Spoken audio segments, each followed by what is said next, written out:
Hey everybody, my name is Vanishree. I am the founder of Firma. Firma is a universal proof generation layer. It is designed to generate proofs for any proof system in a cheap, performant, and reliable manner. And it functions as a marketplace where the supply side consists of any kinds of machines, GPUs, FPGAs, VPUs, etc. And as far as the demand side is concerned, we can generate proofs in any instance where ZK is used. That is what we are building. And we are coming out of stealth in just a couple of weeks. And today I'm going to talk about not just ZK. ZK is our main focus, but we are not just going to talk about ZK, but about ZK and two other very powerful cryptographic tools, multi-party computation and trusted execution environments. And the reason why we are talking about this is that, as many of you may know, recently there has been a huge amount of debate trying to pit one against the other in search of the superior one. And my goal here is to say the following. There is no one superior tool, but instead, each one comes with its own purpose. And I have three main goals. This is my first goal. It is to let go of this misunderstanding that there exists a superior one. And then the second one is to give some sort of a mental framework to decide which tool to use in which situation.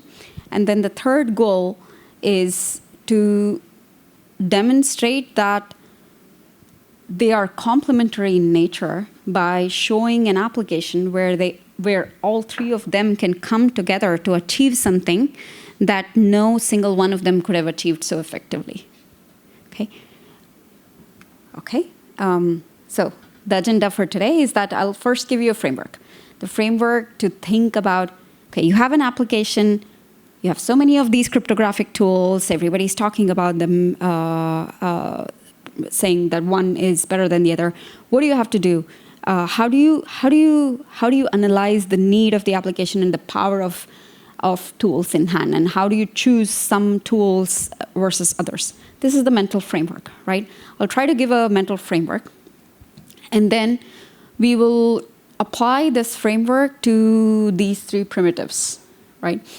Zero-knowledge proofs, multi-party computation protocols, and trusted execution environments. And then finally, we'll talk about data-protected proving delegation. This is something that we are working on. Here, what is happening is that we are, like I said, we are bringing together all the three primitives to achieve something that no single one of them could have achieved. Okay. So first, the framework. I want to build up to the framework, right? Let's start by noticing this fact, this reality, right? In a kitchen, think about a blender and a knife. What's more useful? Knife is more useful when you want to chop vegetables, while a blender is the apt one when you want to puree soups. It's not that one is more superior than the other, more superior to the other. This is exactly what is happening in cryptographic tools. Each one comes with its own purpose. And let's start with a cheat sheet of when to use which tool. This is just a cheat sheet. Again, we are building up to the framework. So use zero-knowledge proofs when you use zero-knowledge proofs if the situation is that one party needs to convince another party that some computation is done correctly, and one of the two things hold. You either want some part of the computation not to be known by the verifier, that's the ZK part, or you have this verifier who is very lightly resourced, who cannot do the entirety of the computation. It's lightly resourced, right? This is when you have to use ZKP. When do we use TEE? Think of TEE, the aspect of TEE to keep in mind is it's a cheaper and a less secure version of zero-knowledge proofs. Plus, it has an added benefit that the person who is proving also doesn't get to know what the secret is. This is what the power of trusted execution environment is. And then when do we use multi-party computation protocols? You want to use multi-party computation protocols when the power of the security level of trusted execution environment is not enough, because there are so many ways to break a TEE. If your situation is in such a way that the level of security that TEE gives is not enough, or to begin with, from the very get-go, the inputs on which you want to compute the function is not just with one party, it is with multiple parties, then multi-party computation is the way to go. Okay, so now the framework. It's really helpful to think about your situation as a puzzle, right? Let's say you have an application where you are trying to figure out a cryptographic solution. Think of the situation as a piece of the puzzle, and think of the tools as the other pieces of the puzzle, and you're deciding which other pieces of the puzzles you need to put together to complete the puzzle, right? And this isn't enough. This isn't the entirety of the framework. The core aspect of the framework is that there are three important questions, very clear questions. If you try to answer these questions, it'll get you a long way in solving your problem. Those three questions are: what functionality are you trying to achieve? What security do you desire? What cost are you willing to pay? Right? Cost in terms of UX, cost in terms of building the solutions, etc. I'll add more flavor to each of these as we go ahead, but let's take the same argument from the other side. Let's start with ZKP, TEE, and MPC and look at what functionalities do they allow, what security do they provide, what cost do you pay if you use any of them, right? Let's start there. And then we will try to summarize everything that we said and try to have a cohesive framework in mind. The functionality that zero-knowledge proofs. So even before I say that, here is something that is very important to answer these questions, right? When you talk about functionality, you shouldn't care about anybody acting maliciously. The right answer to this question comes when you look at all the parties in your system as completely honest. Think of every party in your system to be completely honest, and then see what is it that you want to achieve, and that's the functionality, right? In the case of zero-knowledge proofs, there is a prover and there's a verifier. Assume that they are both honest. What is it that we want to achieve? We want to achieve that the verifier gets, the prover convinces the verifier of the correctness of the computation, even when the verifier is lightly resourced. This is the functionality. There is no cryptography happening here yet. When you describe functionality, there is no cryptography happening. It comes when you think about security, right? So what is this security that zero-knowledge proofs provide? You consider two situations. Situation one is when the prover is bad and malicious. Situation two is when the verifier is malicious. When the prover is malicious, what you don't want for this prover to be able to do is to convince the verifier of some wrong statements. This is what we want, right? This is the security. This is the security that zero-knowledge proofs need to provide the soundness property. And when the verifier is dishonest, you don't want the verifier to learn the secret information about the computation, right? This is the zero-knowledge aspect about zero-knowledge proofs. And what is the cost? The cost, my belief is that the cost you pay when you are using zero-knowledge proofs, now with the presence of ZKVMs, it's not so much in engineering, but it is in rigging up this network of provers, maintaining them, and incentivizing them. This is exactly the problem we are solving with Pharma, and I believe that is the heavy lift without Pharma. Okay, that's about zero-knowledge proofs, and how does the piece of the puzzle of trusted execution environments look? So, what is the functionality it allows for? Remember, we said that think of TEs as just a cheaper and a less secure version of zero-knowledge proofs. So it gives you very similar functionality properties. Somebody is running some computation, and somebody's getting convinced that this computation is run correctly, right? This is basically it. And the security is that besides what was happening in zero-knowledge proofs, like I mentioned just a while ago, there is this additional very interesting power of trusted execution environments that even the person who is doing the computation doesn't know what the secrets are. So this is an interesting property that you can put to use in some applications. Cost, sourcing TEs, maintaining them, and incentivizing them, ensuring that there is an optimal level of incentives for them. This, again, just the way it is hard for zero-knowledge proofs proving, here you have a similar cost. Multi-party computation protocols.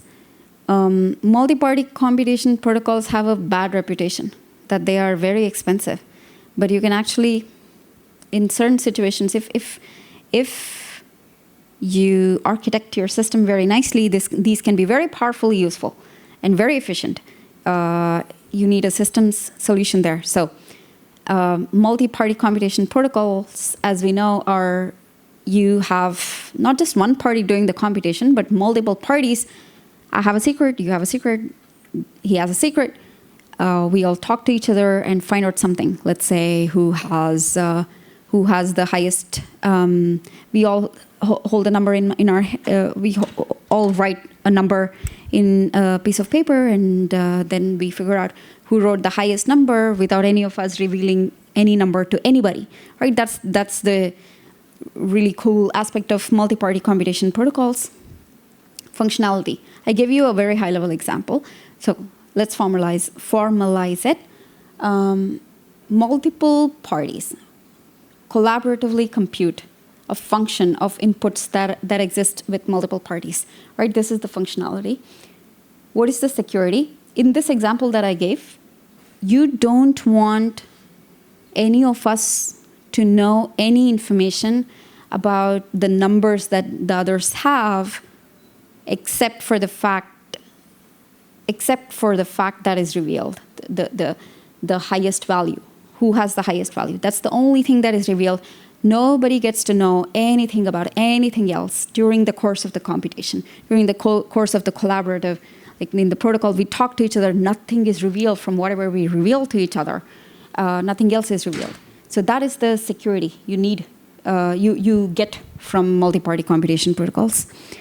And the cost, like I said at the very beginning, it's considered to be inefficient, especially because computation is not the hard part. The communication is the hard part in multi-party computation protocols, and that typically is the case. Again, you can have system solution where this can get mitigated, and one shouldn't shy away from considering to use multi-party computation protocols. Okay, so we looked at how to apply the framework for each of these tools. And here is another important aspect about the framework, right? And that is the following. how do you think about the security and the cost aspect of your application? It's not the same way as you think about the functionality aspect of your application. It's more dynamic, right?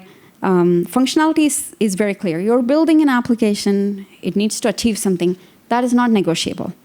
The level of security, the amount of cost you're willing to pay, that is probably, it's a more flexible part of your puzzle.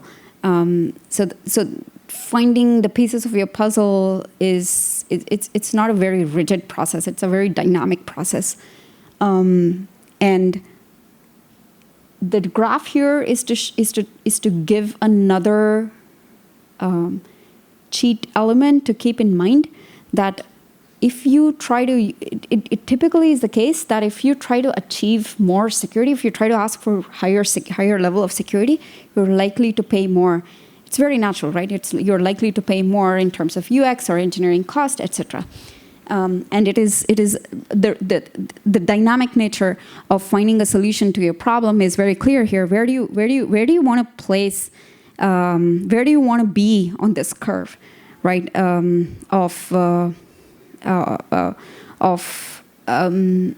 The amount of cost you're willing to pay versus the amount of security you want. Right. So actually, before we go ahead, let's summarize. I talked in a very technical, at a very technical manner, but let's zoom out and try to see where this all comes together. Back in the day, before crypto, right? Cryptography research had been very active. It still is very active. The research is very active, and a typical advice cryptographers used to give to non-cryptographers is that don't do your own crypto. Don't do your own cryptography. We don't have time for that here. In crypto, we don't have time for that. I think this is the way to go. I am guilty of subscribing to that kind of thinking back then, but that is not the way to go. This is the way to go, where we build, we break, we build, we break, but very carefully though,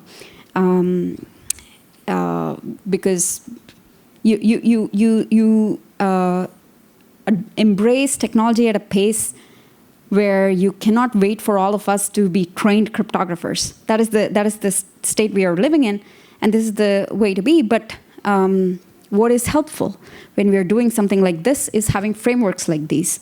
And it is good that we are shining light on very otherwise esoteric areas of cryptography. Multi-party computation. When I was working on multi-party computation 10, 15 years ago, I couldn't even have dreamt that something like that could see the day of light. But now that isn't the case, right? So, I want to go back. I went too ahead. Yeah, I wanted to stay there. So that is why I wanted to give a framework, right?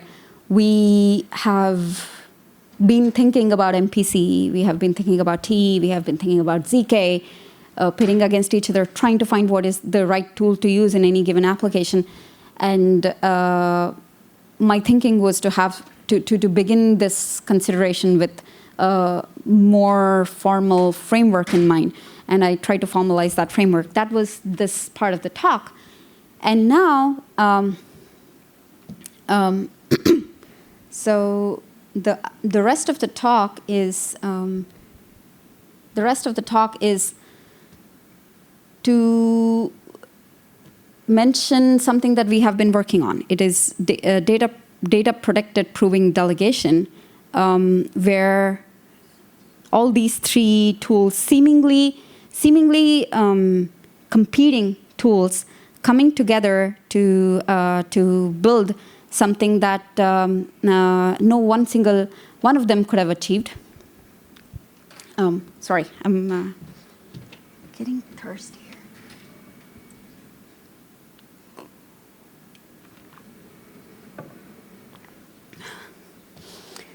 OK, so this is a very cool concept, right?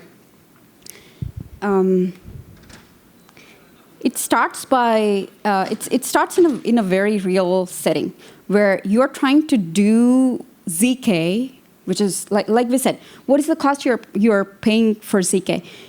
It is in proving, right? And if you're having these phones generate proofs where, for example, you're trying to prove something about your identity, the proof needs to go out of your phone. WorldCoin is an example. When that happens, your architecture is not scalable with the increase in the size of the computation you want to prove or decrease in the amount of resources your phone has. It's not a scalable architecture. Instead, what if we have a way for these phones to delegate these hard tasks to more resourced machines? But there's a problem. And what's the problem? The computation is done on data that is sensitive, right? It has this personally identifiable data, and that is why the whole premise of doing computation on the phone is that it has sensitive data. It has to lie with the users. That is why you wanted to do it at the client side. But it's bad user experience. Many a times you cannot even do it feasibly if you are using this old Nokia phones. You cannot hope to generate proofs for sizable computation on these phones. Natural question. How can you delegate proving while ensuring privacy or security of this data? That is the main question, right? The solution to that is this protocol that we call data protected proving delegation. And this is what we are building. And here is the high-level idea. The crux of it, the idea, the core idea, we are not the first people to think about it. There is some amount of work, but we are productizing it by having a systems approach to it where MPC is not going to cost exorbitantly. Here's the idea. You have your phone that has the sensitive information that is unable to generate proofs. There are all these machines that are able to generate proofs. There are multiple of them. This machine secret shares this witness, this sensitive data to all these machines. Secret shares in a way where no single share or even n-1 of the shares reveal anything about the data. And then these GPUs will talk to each other through MPC protocol. And there are these TEs that are helper machines that are lying on the side to help you make the MPC as efficient as possible. And then they generate the proof and send it back. So you see, you want to do ZK. You're using MPC and you're using TE. If you were to just do ZK and delegate the proving, it didn't solve this specific problem, again, because of the fact that it contains sensitive information. So how do you solve is by putting all these three complementary technologies together to achieve DPPD. Again, Firma is building this, and that's all I wanted to say. Yeah, so we are coming out of stealth soon. We are at firma.xyz. Please, if you're building in ZK, come and write to us and find me on Twitter, DM, or head over to firma.xyz, and there's a form there. Please fill it up, and we'll get back to you. Thank you so much.